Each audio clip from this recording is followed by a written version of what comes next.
evening, everyone. Thanks for joining this first webinar of the academic year.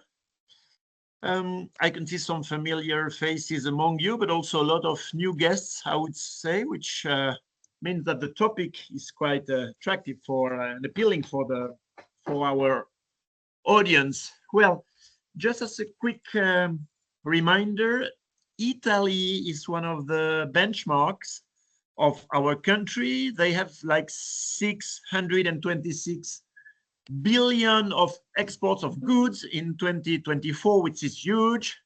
And there is a surplus of the trade balance for the country of 34 billion euros. You know what was the deficit of France was. So we try to get inspired by Italy. And you know, we know that one of the components of one of the reasons of these great results are innovation, customer orientation, flexibility, and the network mindset. Definitely, the network mindset, to me, as an academic, as an expert of export groups, is a huge difference between France and Italy, which is why today we have as guests two experts of a framework which exists in Italy and does not exist in France, the Export Consortia. We have two business persons, two practitioners. Well, I'm supposed to be the academic of the meeting. Alessia Ferrucci Morandi is the manager of a consortium named Il Biologico. She's been, I would say, in the ecosystem of consortia for decades, maybe, yes. For decades. So she will give us, I would say, a high-level perspective of what are these famous consortia. And she will also mention the consortium she now works for.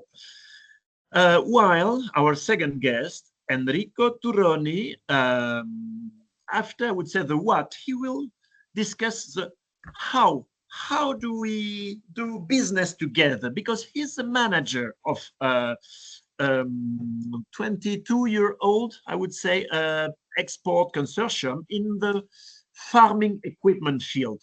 They make machinery for farmers, breeders, fruit growers, winemakers, etc. And believe me, I know the topic of collaboration between exporting companies, and I was amazed by what they achieve together, the scope of practices they have together. So it will be very interesting to listen to what he has to tell us.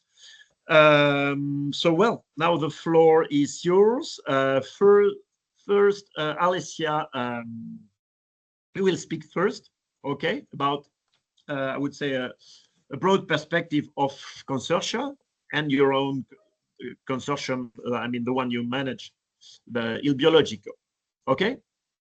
Yes. Can you of course, there will be a, well, yes, we can see a presentation. There will be a question and answer session after Enrico's. Well, I suggest that we have two presentations and then the questions, okay?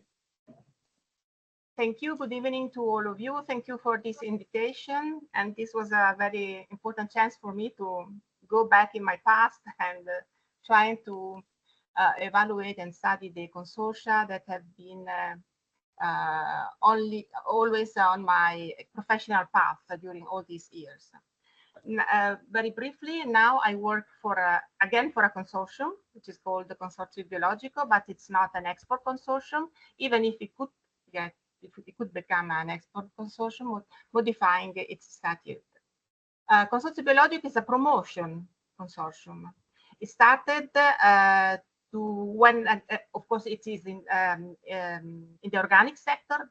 Biologico means organic in Italian, and it was founded in 1988 when in Europe there was no regulation for organic.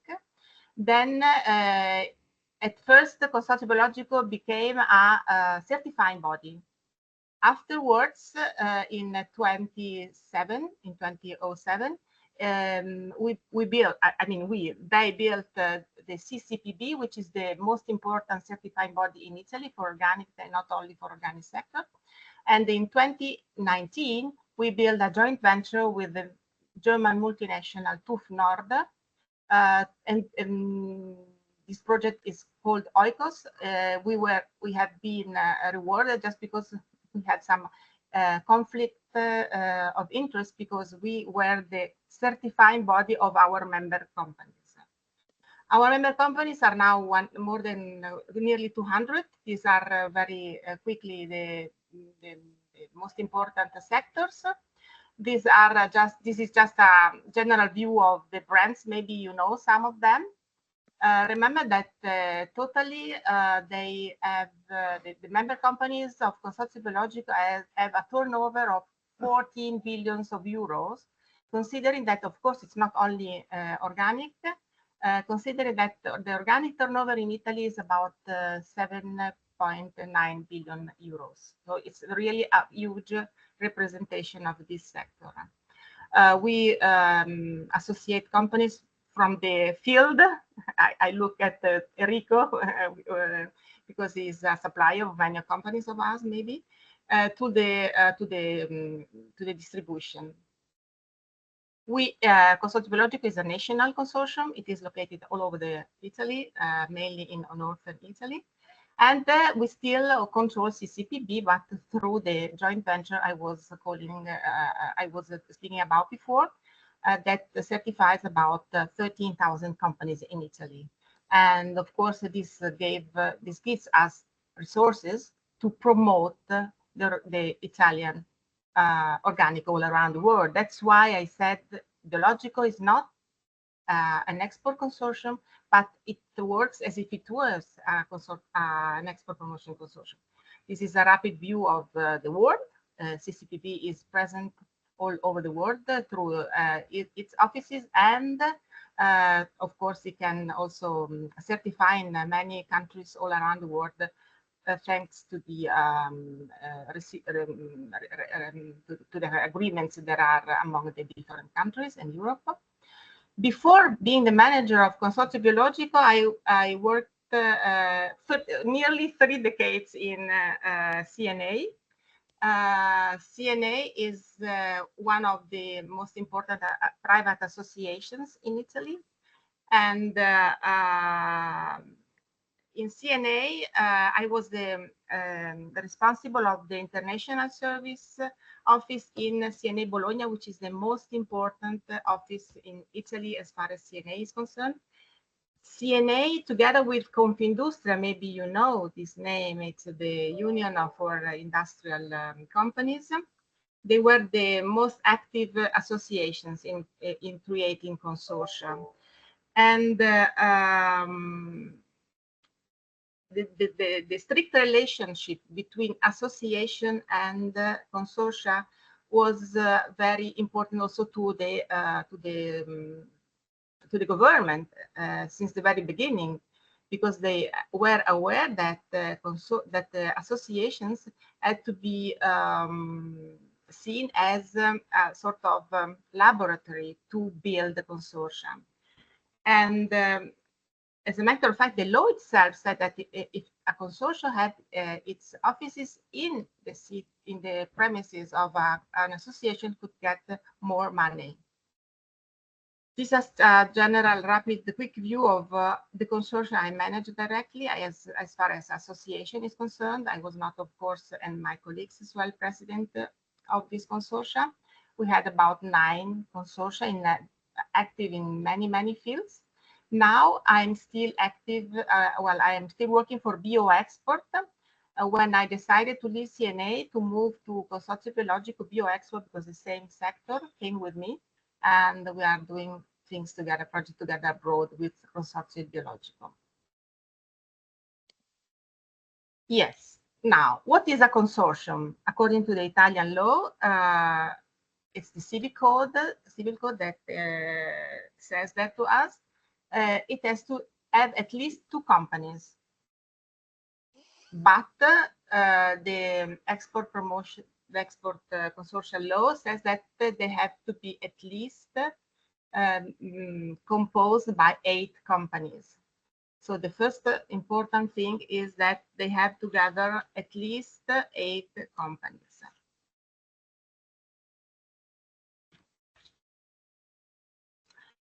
And of course, at the very beginning, the law we are going to speak about said that they had to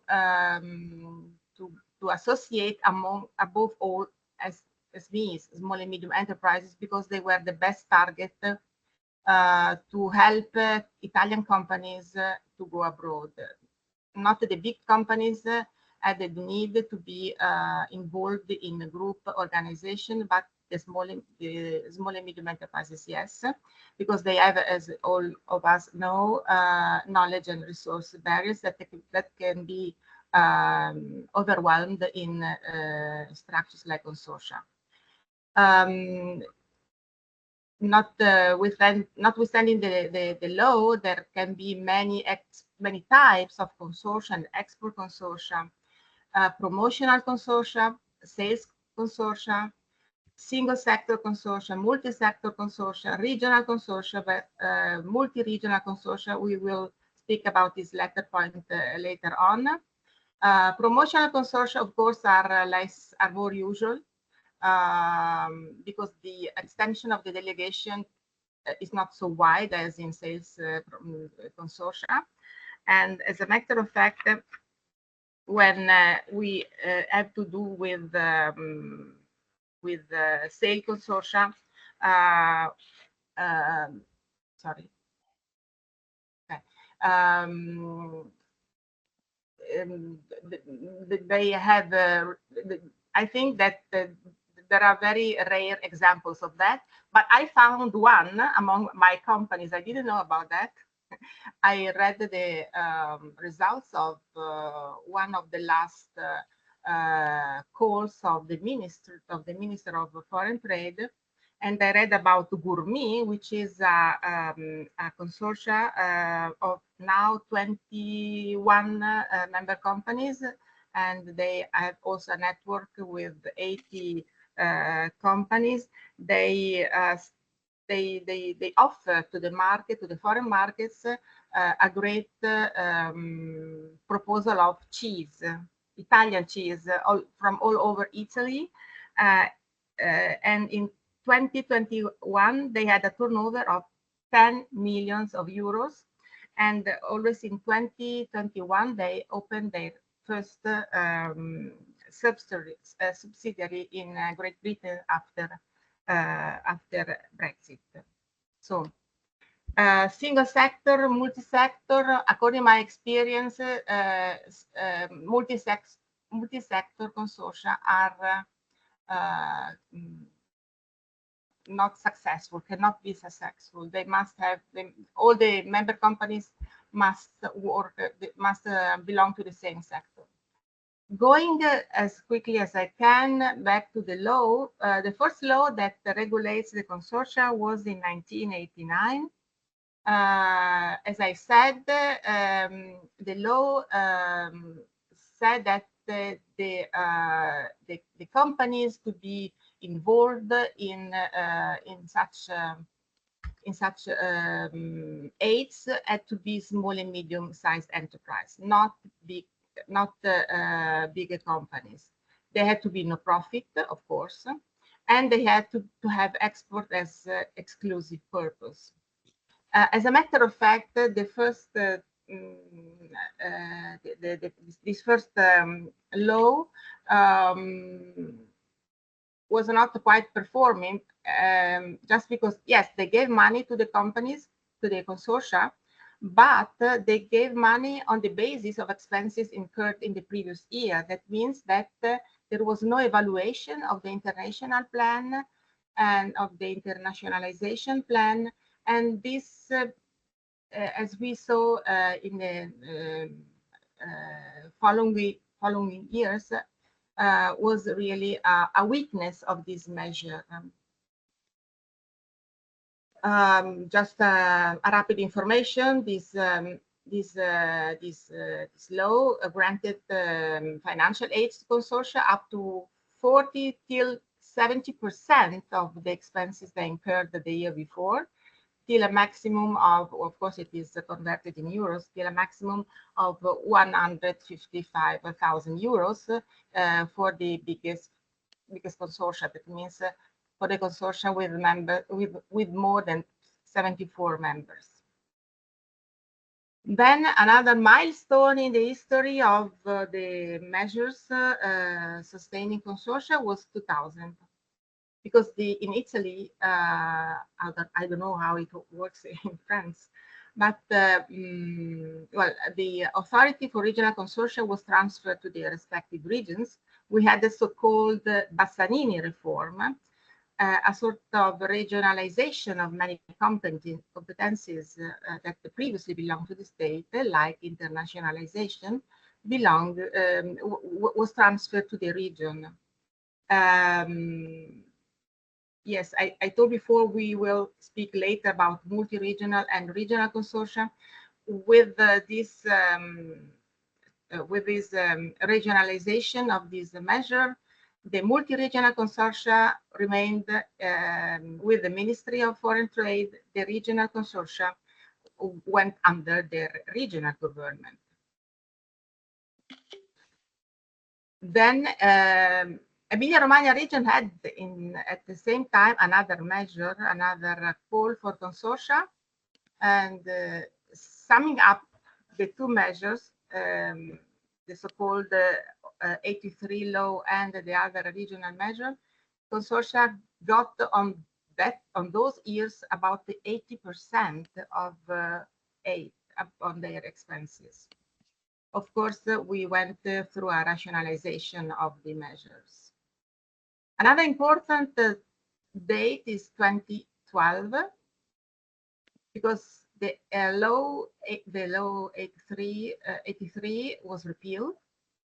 A new law was introduced, and a new subject was introduced. We left the export consortia for the Consortia for Internationalization. They just changed the name, but it didn't change much more. I mean, the biggest difference between this law and the law we had before is that also the big companies could get member companies of the consortia. Of course, they were not the beneficiaries of the financial aids, and that this consortia could build network contracts like what we saw in Gourmet. They built network contracts with other companies, and yes, the consortia and the government asked for a more capitalization of consortia, and they said that at least 25% of the participation fees should have been paid by the member companies. And with the same law, this aid went under the aid of minor importance, called de minimis. Then, under the Regione Emilia-Romagna, another important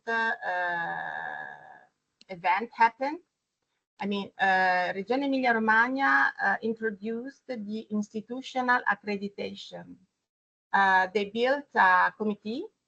I was part of the committee, and we worked about 1 year long to fix the rules, to certify the quality, I mean the qualitative performance of consortia, because the Regione Emilia-Romagna said from now on, if you are not accredited, you cannot get my money.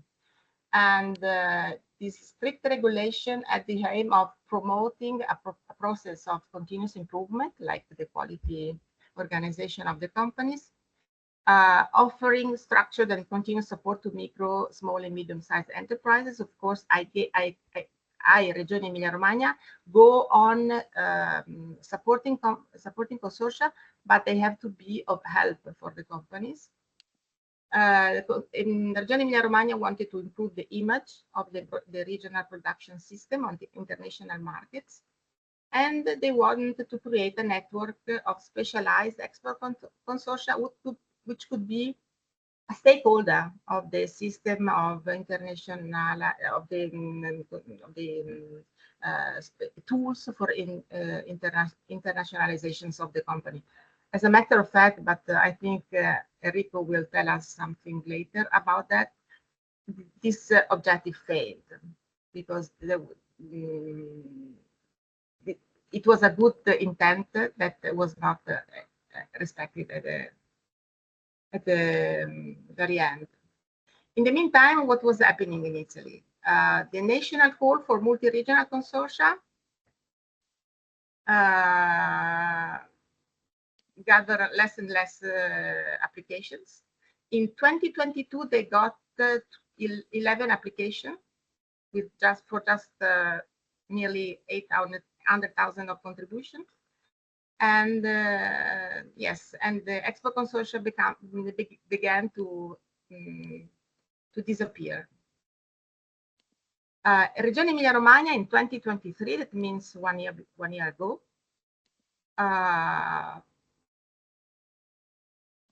published a new call, which was also for consortia. It was not dedicated only to consortia as it was in the past. And that's to say they decided to put export consortia into competition against single companies, because it is much easier to plan an export promotional project for single companies than for a consortia, and I don't have to explain to you why. The eligible cost, yes, they were the same of previous calls, but with stricter rules. It is necessary to have consultancy investment, and of course it's not so easy to make assessment on a wide group of companies in case the company has many, in case the consortia have many member companies. The consortia have to appoint a temporary export manager or digital export manager. Again, it's not so easy for a group of companies to have just one consultant doing such things. And yes, I don't want to, yes, and also the participation in international trade shows. The consortia have to be the participants in the international trade show, not the companies. And of course, for a promotional consortium that has not its own product to promote abroad, it's unuseful to invest in participating in international trade show. At least if they cannot exhibit in the same exhibiting sector. Yes, and they reduced the personal expenses. Also, the European call, they grant contributions on personal expenses. The Emilia-Romagna region reduced such important instrument for export consortia. And what were the result of this call 2023, which is still open because it was for 2 years long projects. Only 4 consortia participated to this call. Cermak was the first one in the ranking, and with just 56 companies considering all the 4 consortia, for less than 1 million of expenses, with an expected contribution of 400,000 euros. So, to the final point, I mean to the final slide, just a few points for reflection, just a provocation for myself. There were not, well, we had we made in the really far past some surveys among consortia to verify whether these financial aids were of any help to increase the export rates of small and medium enterprises. And as a matter of fact, in those years, we had very positive result. I mean, as a matter of fact, companies told to Federexport, which is the Confindustria Union for Consortia, and to CNA Emilia Romagna, that they had very important results in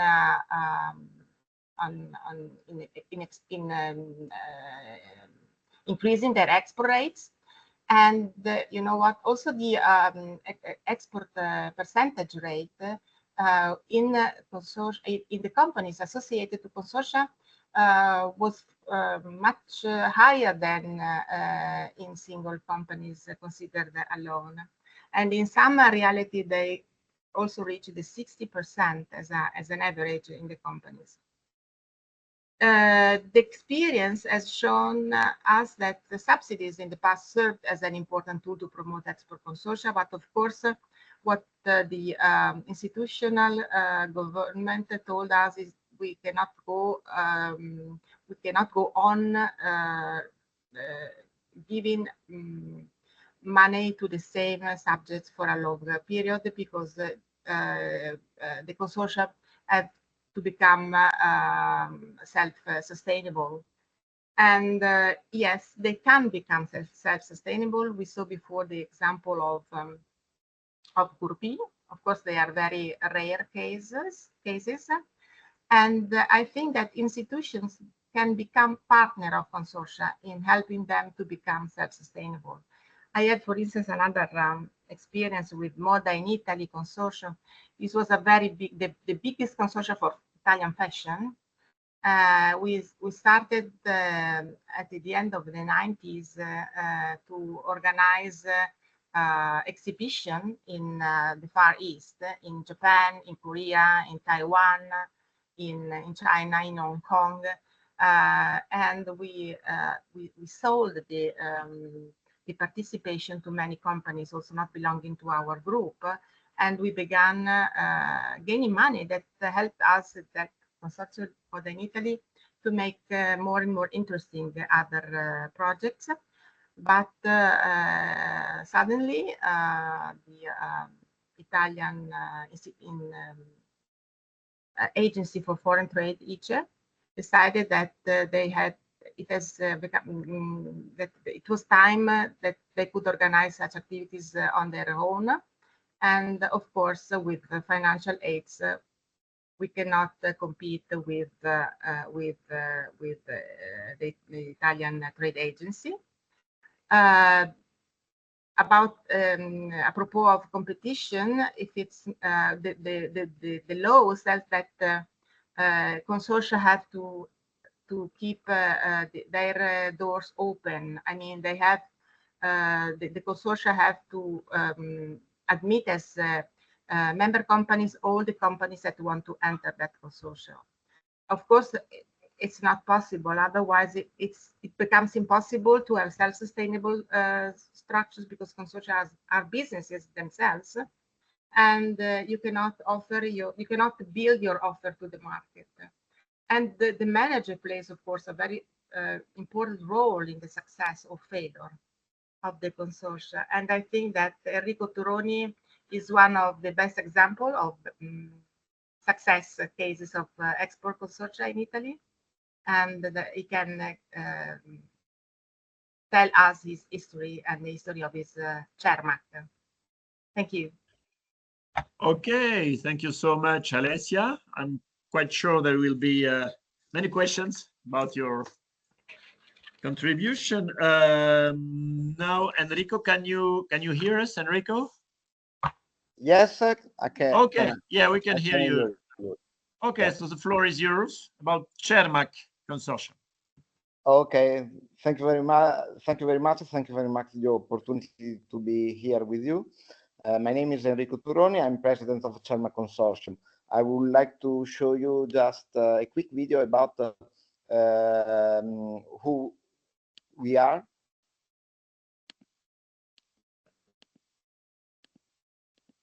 Okay.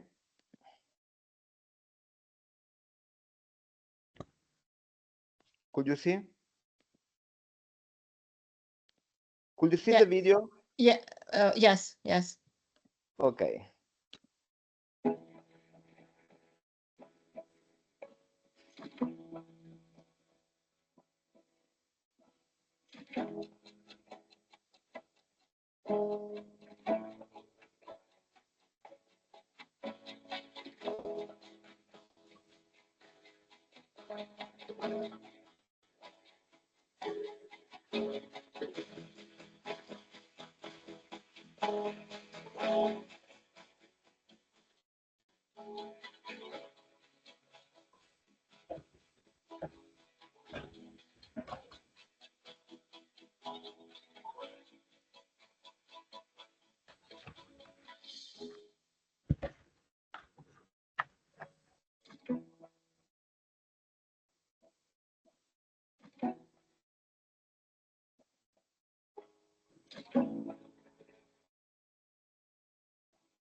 Okay, so I start with the presentation. Okay, so we are a group of company producing technologies and products for agriculture, mainly for fruit and vegetable production. Cermaq was born in the 80s, so we are pretty old as a consortium. And the consortium is not a company, but a group of company, all of them highly specialized in manufacturing products, tool, accessory, machines, and technology for agriculture and agro-industry. Cermaq main activity is the promotion, only the promotion abroad of the product of its member company. We see later that we don't sell product for our members. We do only promotion. We create the opportunities for our members to meet potential customers. Here is just 2 or 3 screenshots about our website, the introduction, an example of the technology we can supply, and here the list of the company. We are around 30 companies now in the consortium. And it's very difficult for us to grow because in our consortium, we prefer don't have competitors, because without competitors is possible for the companies to exchange information and names, potential partner. We had as well in the past some company working together in some technology solution and so on. So if you have competitors, it's very difficult to create these kind of cooperation between the company. And our company are leaders in their field. I mean, our company producing transplanters is one of the worldwide leader in this type of technology. The company producing is now the same, and so on. And our range of production is from pre to post harvest. So all the technology from the field to we say to the table. And we don't have all the technology, of course, but we have the most important technology in the agricultural production, and as I said before, in fruit and vegetable production. Most of the companies are located in Emilia-Romagna region. The headquarters of Cermaq is, of course, in Emilia-Romagna region, and most of the company are from Emilia-Romagna region. And so we are a regional consortium. We want to remain a regional consortium till we can get from Emilia-Romagna region enough aid to survive. If not, we could change and be a national consortium. But right now, as a national level, we can get aid. So for this reason, we prefer to stay regional. But the Emilia-Romagna region allow us to have as well around 25% of our company outside the region. So in this, thanks to this opportunity, we can have as well company from north of Italy or other region. In this way, we can have the complete line of technology, as I said before.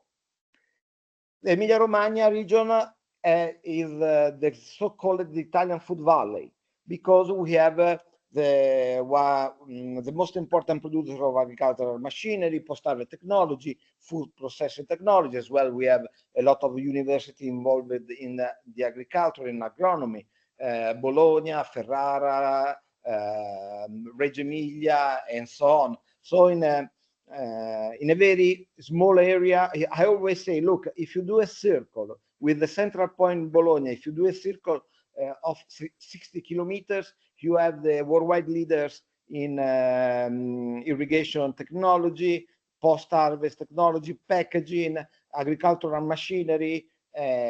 We have university, research center, and so on.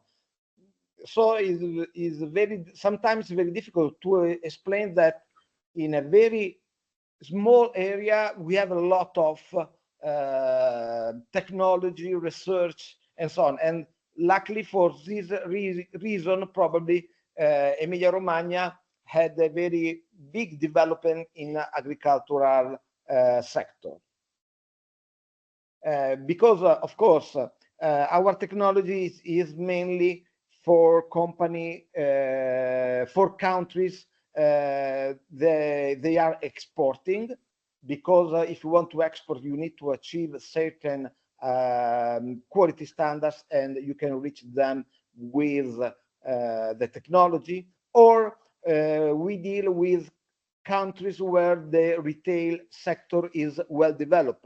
The retailers want to buy good fruit, good vegetables, and as I said before, you can do it with the technology, because with the technology you can schedule the production, you can differentiate the fruit and vegetable variety, you can choose the right variety for your country, you need special packaging and labeling, you need to optimize the storage and transport, you need to improve the quality, and you need to comply with the rule required by the market. So in these countries, we have the opportunity to present our technology, and most of the time to have a successful return for our company, because you need to use advanced technology in all the phases of the agricultural chain. Our production is our orchard machineries, nursery and seed, fertilizer, soil preparation and seeding machinery, hortiflower nursery equipment, planting machinery, irrigation, post-harvest technology, fresh fruit processing, and so on.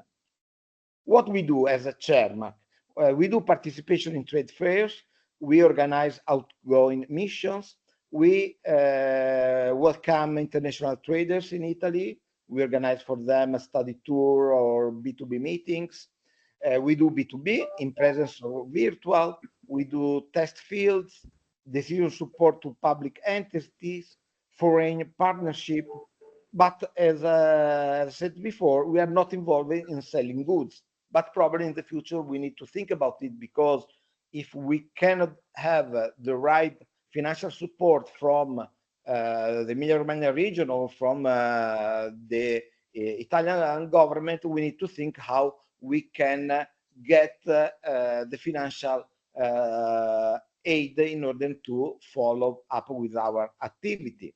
Who I am the president, but I have my own company. I have my company. As company, we sell a scientific instrument that are used from the field to post-harvest. For this reason, probably I have the right view for this consortium, because I worked always along the chain from the field to the post-harvest. In this way, I can have a complete view of our sector. And of course, I have a cost of refund from the consortium. I have, no, I don't wrote it. My gain is around 10,000 euro per year. And I have the cost of refund when I travel, when I do meeting and so on, for the airplane ticket, train ticket, restaurant and so on. I have a complete refund. But I mean, maybe 10,000 euro is not enough. I do it because it's a pleasure. I love it. Of course, indirectly, it helps me in my company to have this kind of relation. But maybe 10,000 euro per year is not enough for the activities I do in the consortium. Who support Cermak? Mainly regional support, Emilia-Romagna, but as well we can get some support from the Chamber of Commerce and international network. In Italy, we have in every province we have a Chamber of Commerce, and the union of the regional Chamber of Commerce has in every region in headquarters. We called it Union Camere Emilia Romagna, and with them we can organize and we can do some project. We did it in the past. Now it's not so easy because the bureaucracy in Italy every day is more complicated, but it's possible to have some support from them. Then there is the national support. Last year, for example, we had a good aid for our digital activities. And in the past, there was a project from the European Union called ESIP. It worked just 4 or 5 years in the 90s. They didn't do it again. But I think that the European Union should, the European community should think how to help this kind of consortium, because really, if the activity of this consortium is done in the right way, there is a very great help for the companies. I'm talking about right now of Cermak strengths. Cermak is a reference point. I mean, the Chamber of Commerce, the Emilia-Romagna region, the Italian trade agency, and so on, sometimes call us in order to know how we would like to do a project. Could you tell us in which country we can do it, what we can do, and so on. Cermak has a very innovative approach in the last probably 10-15 years, because we know that it will be difficult year by year to get every year the right support. So we thought to do something new in order to create a new opportunity for our members, but as well to have the possibility in the future to do something in order to gain money directly, selling the product of our members. Cermak was born as a small and medium-sized enterprise consortium for this kind of company, but thanks to our activity, we had as well the request to enter in our consortium from very big company. We have a group, Mazzoni Group. They do, I think, 400,000 euro turnover. We have another company, Unitech Sorting Line. They do 200,000 million euros, and we have another group of 100,000 euros. So thanks to our activity, we had as well big companies interested to enter in our consortium. Of course, they cannot have the same benefit, but they are not looking for the benefit for having maybe 20% back from the cost they had in participation of the in a trade show, but they are interested in having the opportunity to open new markets. Our strength is complement the offer that is complementary.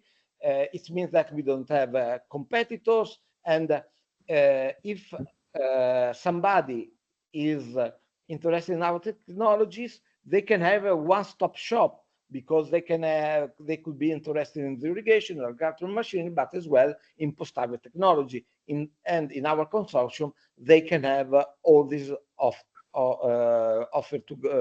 together. What Cermak do is sometimes we can create opportunity in tough market, because one company is not interested in the consortium for doing an activity in Spain, for example. They are interested because we can go in countries where a company alone could be difficult for them to enter. For example, on Saturday, we are leaving for a trade mission in Iraq, in Baghdad. And without the consortium, probably the company are afraid to go in such type of market alone.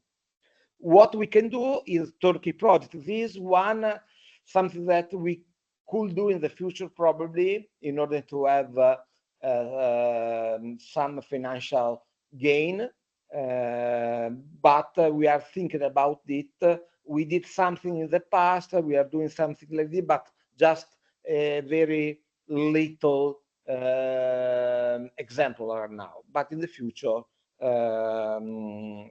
we could do it. A very good strength of the consortium is not a bureaucratic view. It means that we decide to go to the market not because something say you need to go there, like in the past it happened that the Chamber of Commerce said, we need to go to India. Look, India, we already went there. The company are not interested, but not Cermak company, but our sector, the company from our sector. No, we must do something there. Look, but their companies are not interested. Anyway, we must do something there. So it's very difficult sometimes to deal with somebody working in an office, somebody that doesn't know the market and so on. Cermak, we are companies, we are, our view is to do something useful for the company, not useful for something else. And this is our strength. But we have, of course, some weak points, like at time misalignment with policymakers. As I said before, they don't think in a commercial point of view, but they use other kind of, how can I say, different inputs from somebody else. I'm going to do another example. What we can do for you? Look, we need to go to Colombia. Why Colombia? No. Look, if you want to do something interesting for the company, you need to go to Colombia. After 1 week, Enrico, you are right, we can go to Colombia. Okay, we do this trade show in Bogota. Look, this is not the right trade show. But the office in Rome said, no, if we want to go to Colombia, we need to go to this trade show in Medellin. Oh, no, it's there. At the end, we went to Medellin. It was a participation of 55 Italian companies. It's a very huge participation because we know that if you want to do something, you need to go there to do this activity in this city. If we follow what the policymakers wanted to do for us, we went in the wrong city doing the wrong trade show. And sometimes they do it and they are losing money because they don't do what the company really need. Of course, we have a good dependence on public support. We need the support. If not, we are going to close soon.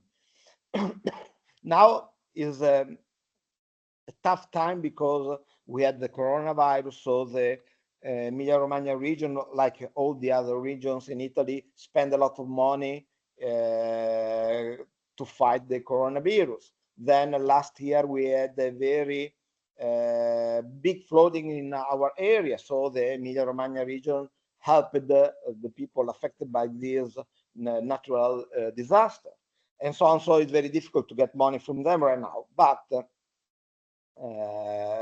we are trying to manage it.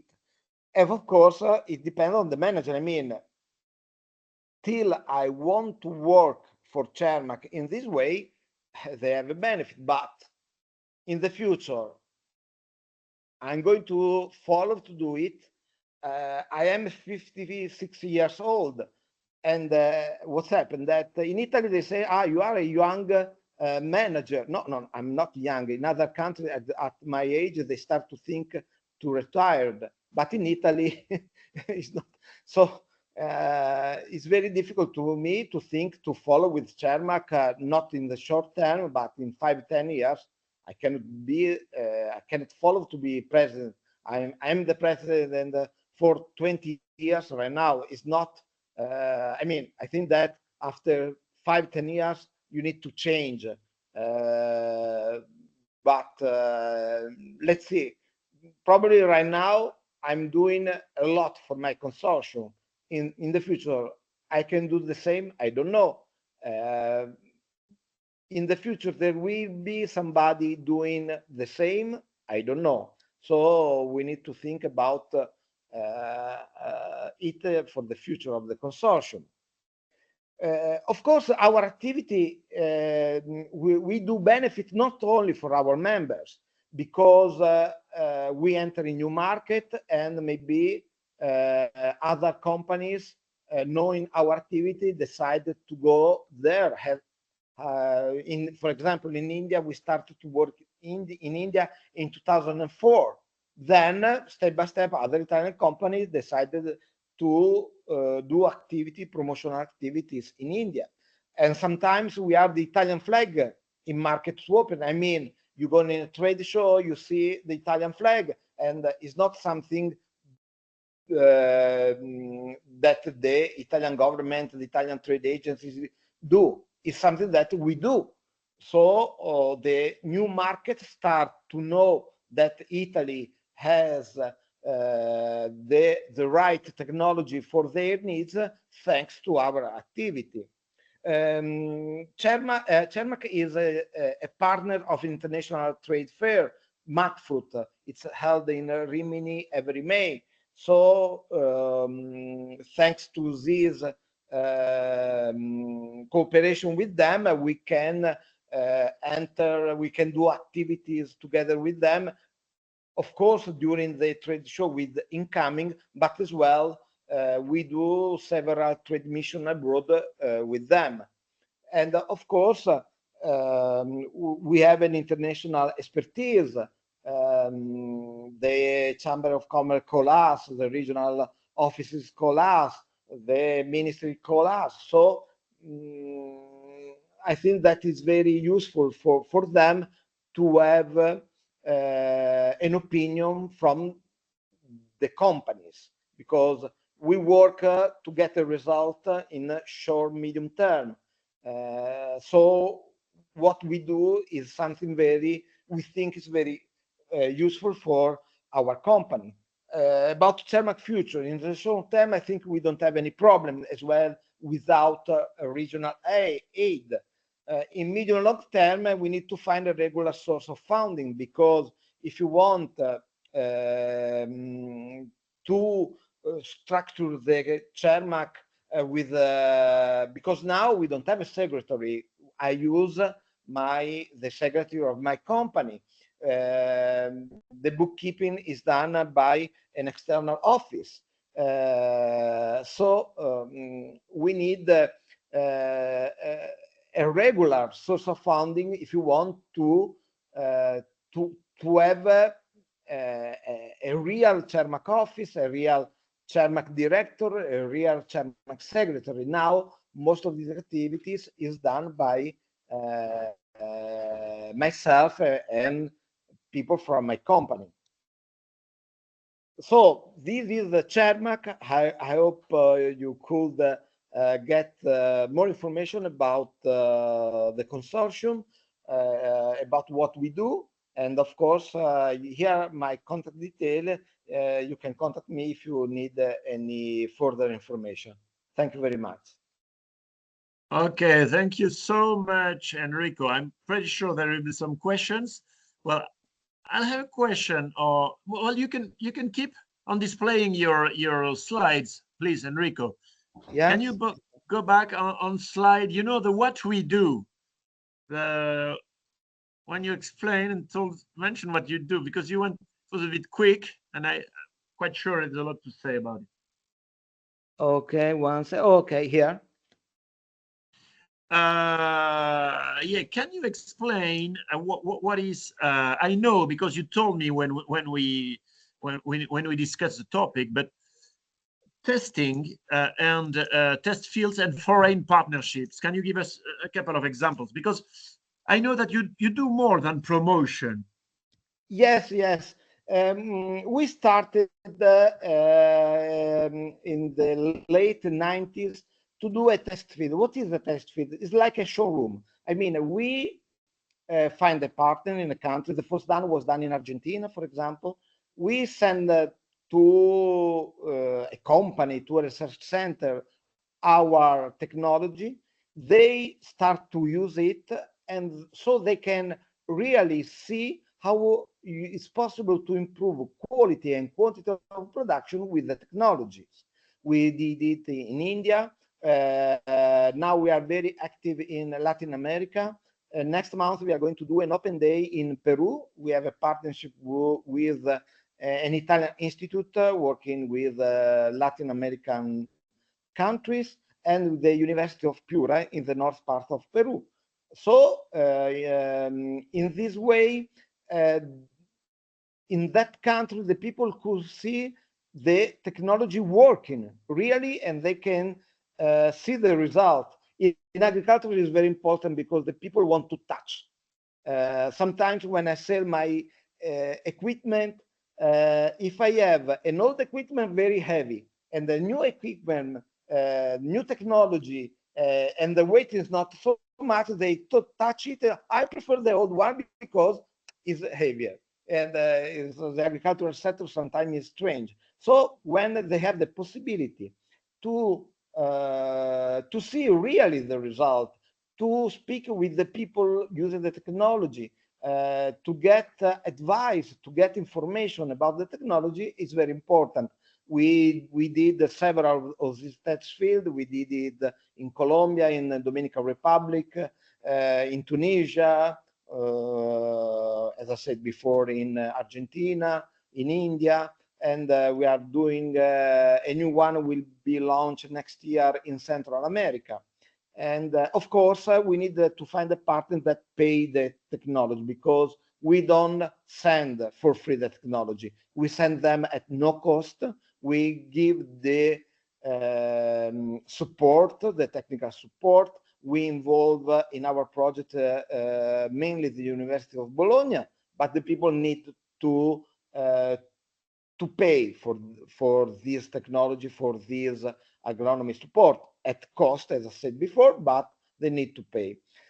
About foreign partnership, for example, we signed an MOU with the Ministry of Agriculture from Uzbekistan, with a research center in Panama. We are working now with a government agency in Chile. And what we do is beginning is like an exchange of information, information about the technologies.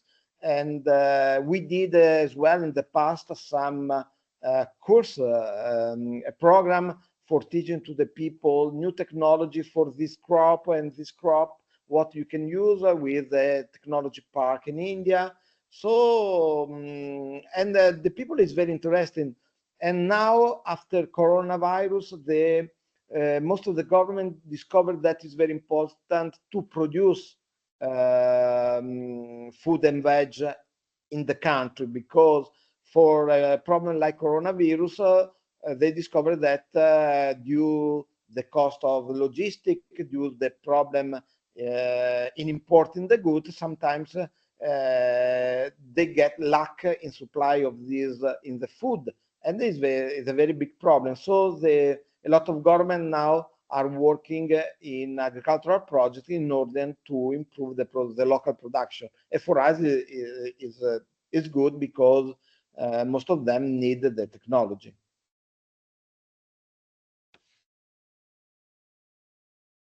Hello? Okay, got it. Okay, Enrico, thanks a lot. Thanks a lot. Just very quickly, you also said that there is a part of local adaptation with the customers. This is part of your business also as well, because farm and land is different from a country to another. Yes, sometimes it's very important to do the test field, because the exchange information between the user and the companies could improve the technology, could adapt the technology to something different. Maybe it's raining more, or the dust, or I don't know, several things could be different from the usual situation. So the company could adapt the production to a new reality, and then the company has a market advantage because they can offer a technology study for a specific country, a specific situation. Okay, thanks a lot. We may have some questions now. I know I can see there is a question from Sarah, one from Sylvia. Who wants to go first? Sylvia, maybe? I can go. Yeah, I have a question, a financial question for Enrico. And well, first of all, that is the subscription, if I can call it, the membership. How much per year each company pay Chairmark to be a member of the export consortium, and if it is not confidential, if you can give an idea of the regional aids, financial aids per year you're gonna get, just to have an idea of the amount that you can spend and invest every single year for the promotion of your members, or the promotion of your products and services of the Chairmark consortium. So if you can just give us an idea how much each company pays to be a member of Chairmark, because that also goes in your year budget together with the Emilia-Romagna region aids per year. So to have an idea of the amount you can invest every single year for your promotion. Look, one big company, they pay around 4,000 euro per year. A small medium company from outside the Emilia-Romagna region, they pay 2,000 euro, and a small and medium company from Emilia-Romagna region, 1,000 euro. So we are not talking about big amounts.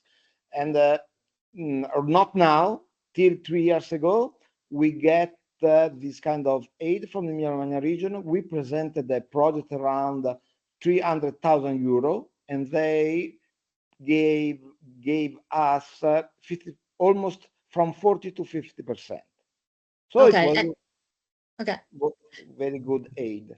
Yeah, very good. It's excellent. And so the remaining 50% is paid by each companies, right? The participating companies. Yeah. Yes. Okay. Thank you. You're right. Okay, Sarah. Yes, hello. Can you ask your question? Hello, Sarah. Hello, do you hear me? Yes. Okay, great. Thank you very much for your very interesting presentation, both of you. It was, I'm very impressed about Chairmark because I cannot believe that you've been existing since the 80s without still investigating about your structure, means, and everything. So it's very impressive. It means a kind of ad hoc success story. Very, very impressive. I have still a question for you regarding the, and I cannot really guess why Chairmark so far has not succeeded in selling goods of its members. Is it because there is a problem about the corporate status or authority that cannot give the kind of, authority to Chairmark to sell in the name and on behalf of its members? Or is it because there is a resistance between the members about selling goods via Chairmark? What's the deal about that? Look, mainly the problem that export consortium is not a selling consortium. So if we started to sell, and if we are going to sell more and more, we need to think to change the what I can say, the scope of our consortium, and then we are not anymore export consortium. So if we push too much, we can do something, but not regular, if we want to stay export consortium. And the other thing is, of course, we work for a group of companies. So what happened in a country where our one company is working with one distribution and another company is working with another distribution. So if we do a project with one distribution, he buy from us product from 3 or 4 companies, and then he use in the project, for example, in the Turkey project, technology from a competitor of our member. Then it could be a problem. In this way, we decided not to push too much in this way right now, because we don't want to create problem between our members, because it's very important what's happened between our companies. They exchange a lot of information.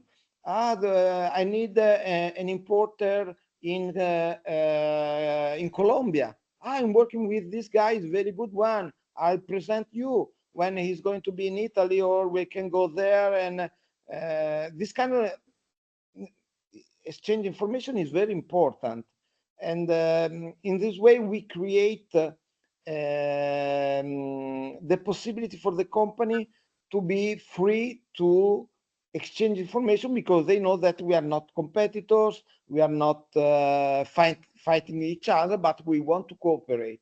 And it's something that Cermak cannot say to do it. We hope it's happened, and it's happened really, because the cooperation between the company is very, very high. It's very, very high. If I need to find a new distributor in South Africa, I'm calling 2 companies, and from one of them, I'm going to get a good lead in order to find a new distributor. And this is what I love the consortium, the possibility to share information, but as well, when you do something abroad, you can travel together with other people. You are not traveling alone. You are not, and it's something very important. I'm going to turn on the light because it's dark.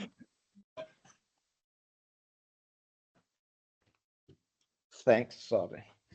Okay, thank you very much. Just a quick additional question about what you said. So the spirit is very, I mean, informally, the companies are really willing to work together to exchange information on a free basis, or is there something like a business referral lead fee between the companies when they introduce each other in specific markets? Completely free.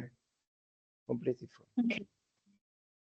Because thank you very much. You give me something and I'll give you something. Yeah. Okay. I have a question which is complementary to Sarah's. Do some of the members sell together beside, I would say, the consortium?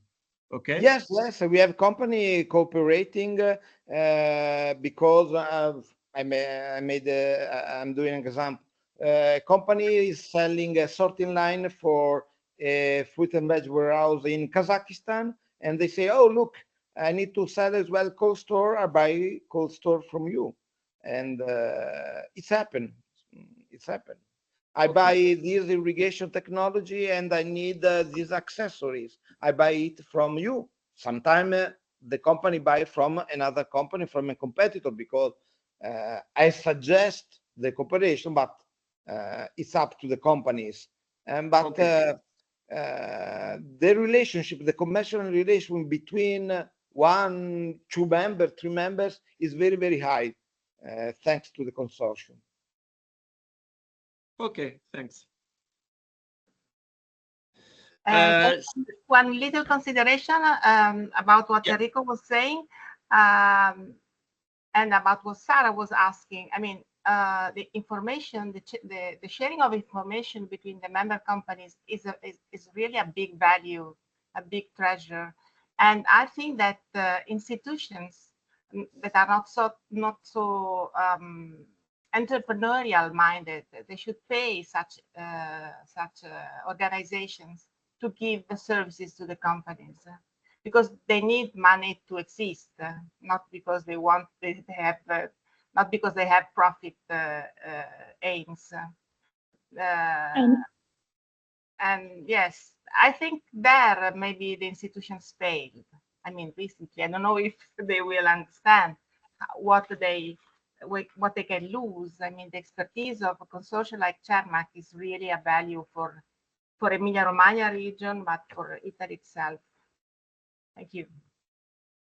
And for the future, what I hope, now we are talking about made in Italy, you can talking about made in France, so on, but we can do maybe in the future made in Europe. I mean, we can cooperate between countries because the market is very tough.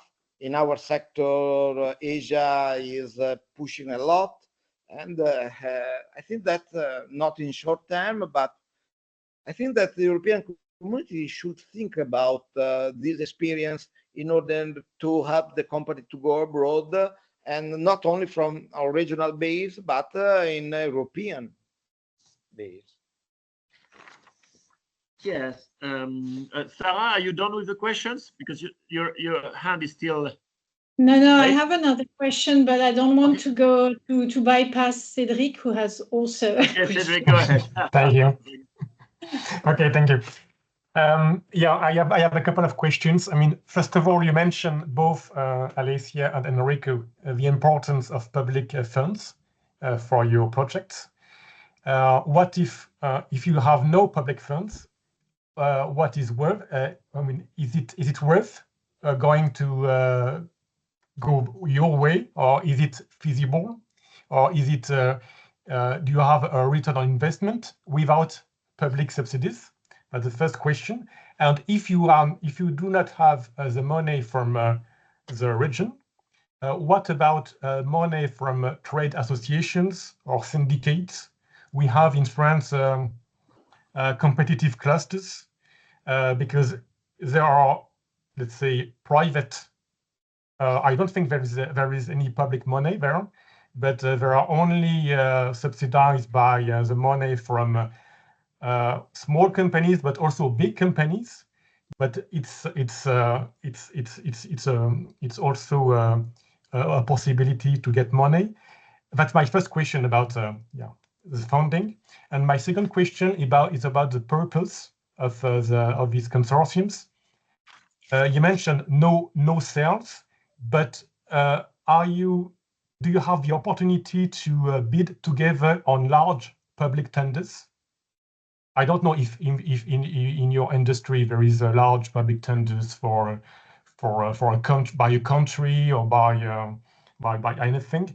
And second, is that also a possibility to form a small consortium of a group company group of company for addressing a large company, a much larger company that needs your product, Enrico, but also the products from your counterparts. So that's my two questions. Alessia, if you want. Well, yes, as we explained, the consortia were born because there was money. I mean, they got financial aids from the ministry and then from the regions, and this money helped them to exist for about 30 to 40 years. Cermaq is an exception because they use that money to study success models, success patterns, to give something more to the companies, to the member companies. Of course, this is not enough for the future, as Enrico was explaining. First of all, Cermaq could remain an export consortium even if one day in future it begins to sell technologies. But you all know how difficult it is to organize a selling structure. I mean, for technologies, you have to organize an after-sale service. You have yes, you have to build your company. I mean, it's much easier in other kind of experiences we had, like in the food sector, where it's easier to organize also the selling activity, which can give you money to do much more in promotion activities. Yes, as far as the clusters are concerned, if I got the question, we have cluster as well in Italy. I mean, I just saw the experience in Emilia Romagna because we are located, as me and Enrico, in Emilia Romagna. They gain financial aids as well. They, I don't know if they are private or I think they are. Yes, they are I think they are public, like the districts. We have now the districts that function something like the consortia. They get the money to promote their area. I mean, they can be production district, like the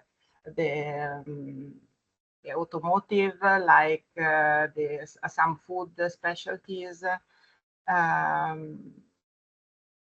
But they get money as well. I mean, public money, but I'm not so informed about their situation. I don't know, Enrico, if you have other news on them. I mean, on cluster and on districts. No, we are member of the cluster of Emilia Romagna. They started to improve the activities, for sure. But from a commercial point of view, they don't do a great help for us because the aim of our cluster is more related to research. What I'd like to say to Cedric that without the aid from the Emilia Romagna region, the company I started to say to the company what we are going to do. The company said, "Oh, no problem, Enrico, we are satisfied. We can pay something more, but we want Cermaq alive." I said, "Look, okay, but now Cermaq is maybe 30% of my business life, and if it start to be 40 or 50, I mean, I do it because I like it, but when it would be, I need to bring home money for my family, so something needs to change. But I mean, right now we can go ahead and we'll do it, but in the future I don't know. About to participate in tender together is something that we can, mainly the tender in agriculture are done by FAO or by World Food Bank and so on, but it's not easy because it's very difficult to participate. There are specialized companies working on it, mainly from Holland or from England, and it's very difficult to compete with them. Just to give a number concerning the consortia, when the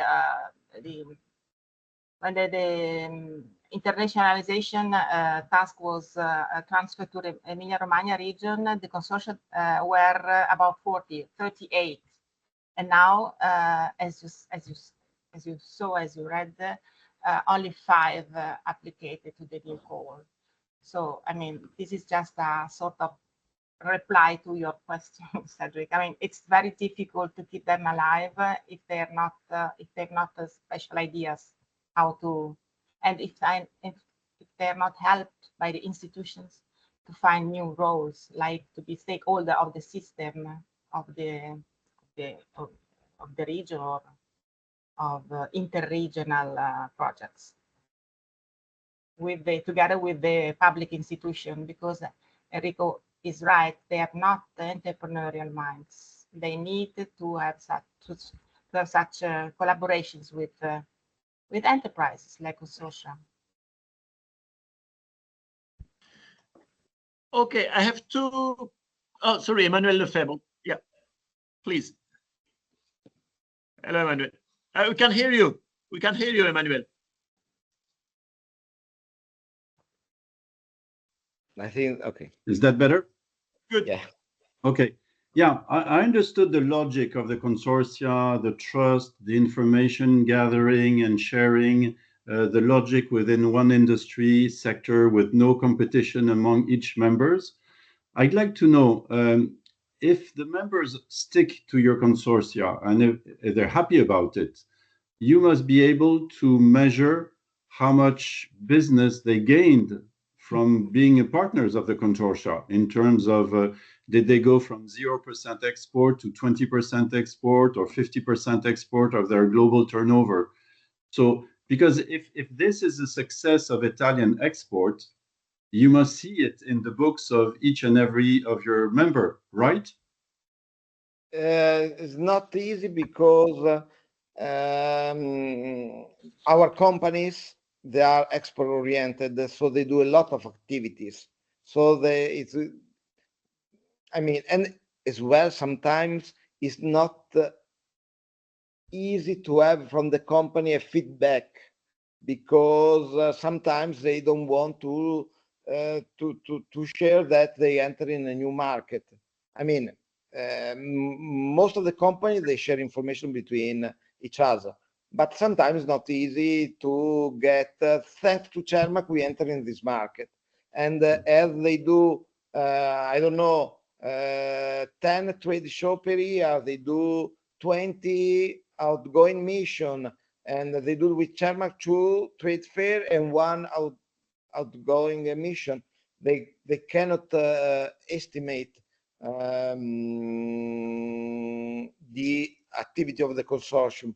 What I can say that the fact that we have a lot of members, because it's very difficult to have to increase, because to find not competitor in a big change the agricultural production, but a lot of companies, they have the key product, but they do other technology as well. So to get a new member is not easy right now for Cermak, because one company produces the right technology we need, but they produce as well another technology already present in the consortium. So for this reason, I think that to get information from the company sometimes it's not easy, as I said before, but the success of Cermak is the fact that, and Alessia could say that the company, they are paying 4,000 euro to be members, is something not usual. I mean, for the Italian standards. Mm-hmm. So it means that those companies, they do not use Cermak as their export marketing officer. They have their own people. Yes, of course. It's Okay. just something more they can use, because, for example, if you are doing an activity in Argentina, only 10, 12 companies could be interested, because the other company, or they don't have the right product for that countries, or they have already distributor and so on. So, I mean, not all the companies do the same activities. And sometimes the regions say, oh, we can help you, but all the company must do these activities. It's impossible, because one company could be be interested in one market, or they could be already present in the market. So Cermak is just one more opportunity. And for example, we are going to Iraq, we are going to Somalia at the beginning of October, and we can go in some market new for them, and we open the doors for them in some country where alone they cannot go. I understand. One last question, if you allow me. What happens if a company wants to be part of Cermak, but there's already a competitor inside the Cermak? So you say no immediately? The demand stay on the table. Okay. No, we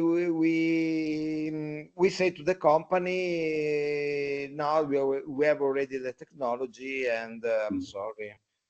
But as well, sometimes happen that one company, we don't have that technology, so it can enter, but the company, they don't have a good reputation.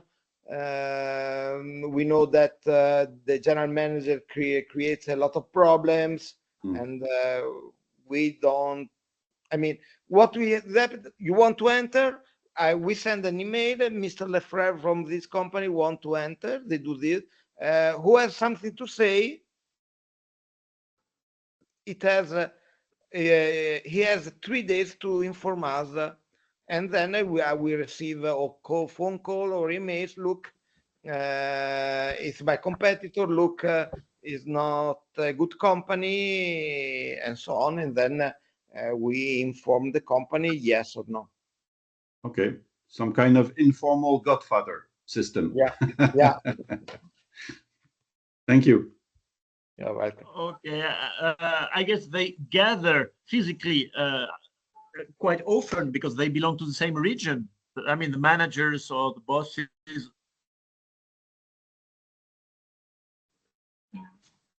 I guess they have meetings quite often. It's easy to have meetings with everyone.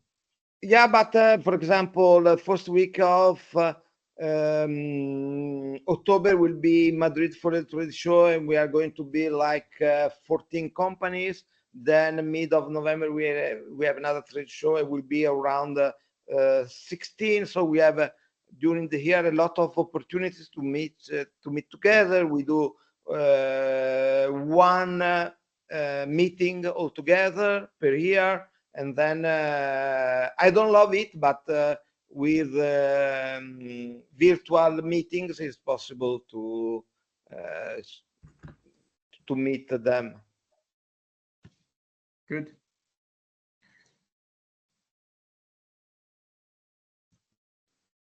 Okay, Sarah.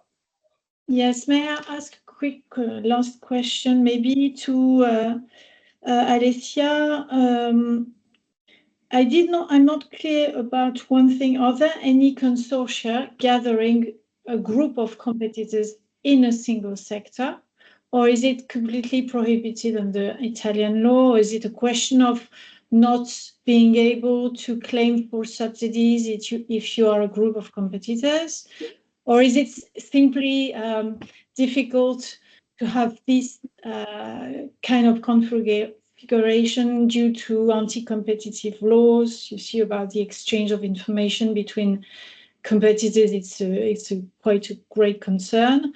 How do you see them? Well, the law says that the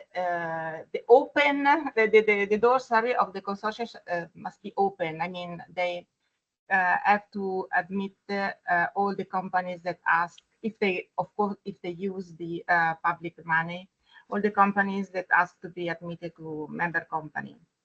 But of course, there are sectors where competitiveness is not a problem, like food, like fashion, because it's really difficult to understand what is a competitor to my company. I mean, if I have such an offer. In consortia like Cermak, where technologies are produced and sold, yes, it's quite common that competitive companies are not admitted as member companies, because you are not giving a service, you are not giving an advantage, neither to the companies that are already in the consortium, nor to the companies that wanted to enter. And by the way, when you the companies are free to decide whether to participate in exhibitions or not. But if some competitors decide to participate in the same exhibitions, what do? Do you put one next to the other? I mean, it's not so simple. Even the trade show organizers, decide not to put the competitors one next to the other. I mean, I have this problem many times. I'm in the food sector. I try to diversify. I try to find a different area for the competitors. But of course, I've not this problem like Enrico. But when you produce technologies, the competitor put one next to the other competitors is not so a good thing. I mean, you don't reach so good results for your with your promotional activities. Yeah, and there may be some and legal you issues. cannot share information, of course. Yes. You cannot have them sharing information among themselves. And that's another disadvantage. And Yes. Consortia has to give advantages to its member companies. Yeah. But of course, it's not. Of course, it's not prohibited. I mean, you can have competitors in your consortium.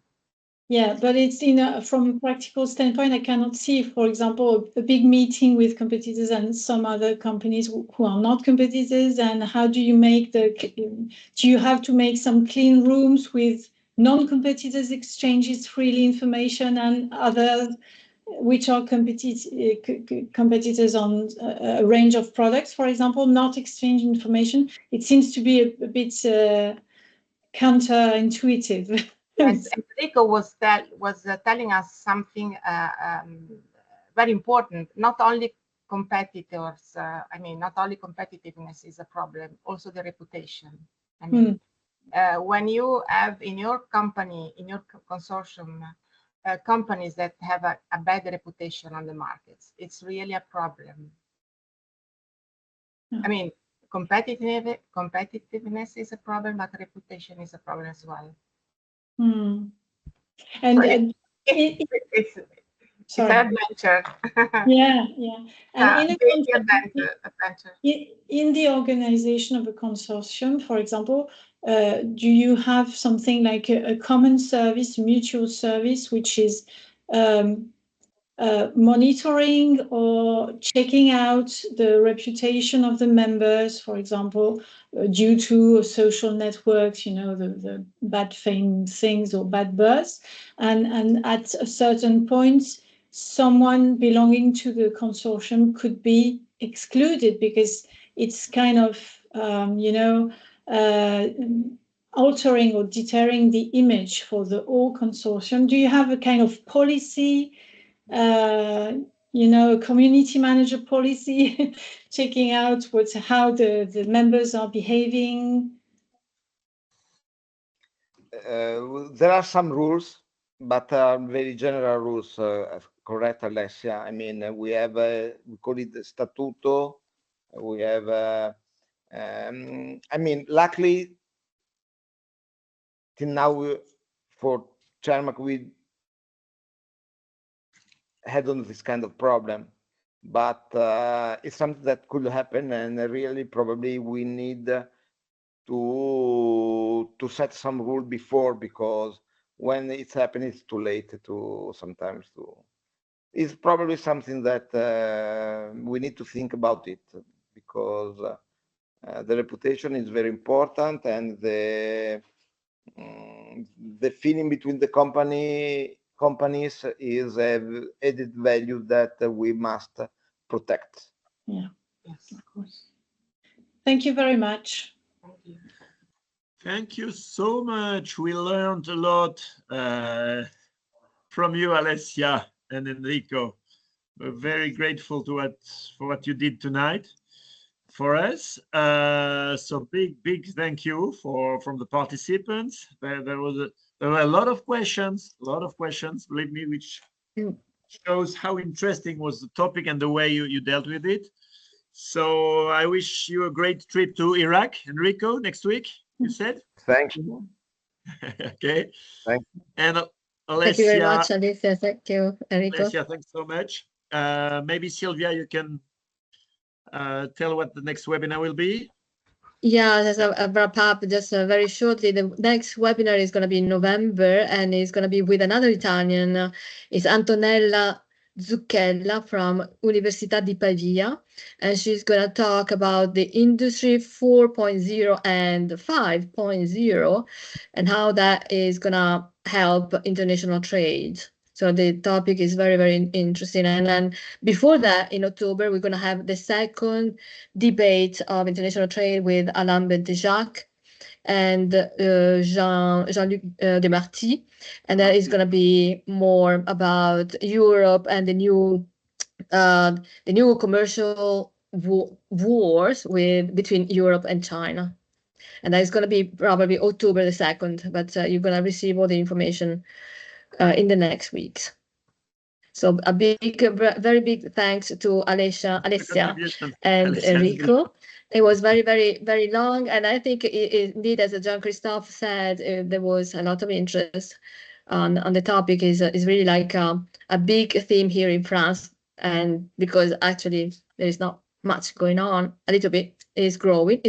And I think Italy is a very good example. So thank you very much.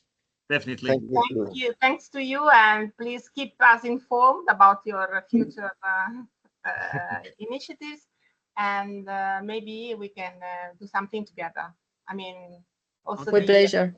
The proposal of working together on European consortia. A European consortia is a great idea. It's really a great idea, according to me. Yes. Yeah. Thank you so much. Okay, sounds great. Thank you. Thank you so much. Thank Bye. you. Ciao, Bye. grazie. Ciao. Ciao. Ciao. Thank you. Bye-bye. Bye.